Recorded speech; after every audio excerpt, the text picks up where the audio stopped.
Ose mami wo. Fathers were greeting you. Ovulobona. Honorable. Asanu Wede. Where we are from? In Delta State. Is Delta State. Obijopis local government. Obijopis local government. Ukuma Mena. We ourselves. No Papa. We are from Okara Inland. Ovulobona. Honorable. Ohona Walia. We have different type of food we eat. Kemu Walia. Which food do we eat? Ese no blame. We call it owo soup. Kima Owo. How do we cook this? Ene ko no mo mote. How we want to do marriages? Ene ko no go sawa How we want to greet our ancestors? Kima vo ki abate we awodiemu. What are our source of living? Alapapa. We go to farm. Alabi Bidaka. We plant cassava. Alabone. We plant yams. Ebe owo Ovulobo. That is how we do it in Urobo. Yeah.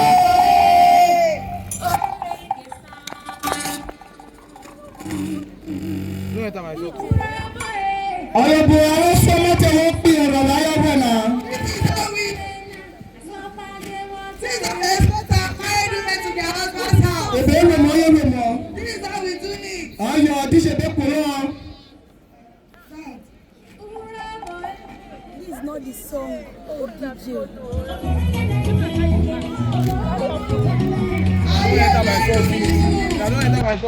You are shooting content.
The women, they are going to their parents' home now. They have escorted the wife to their house.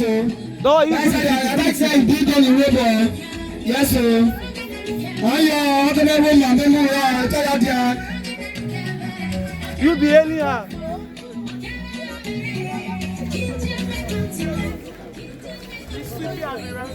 Nobody's for everybody again.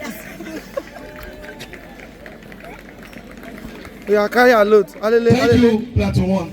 Carry your bag and go. Get out of here. Platoon 2.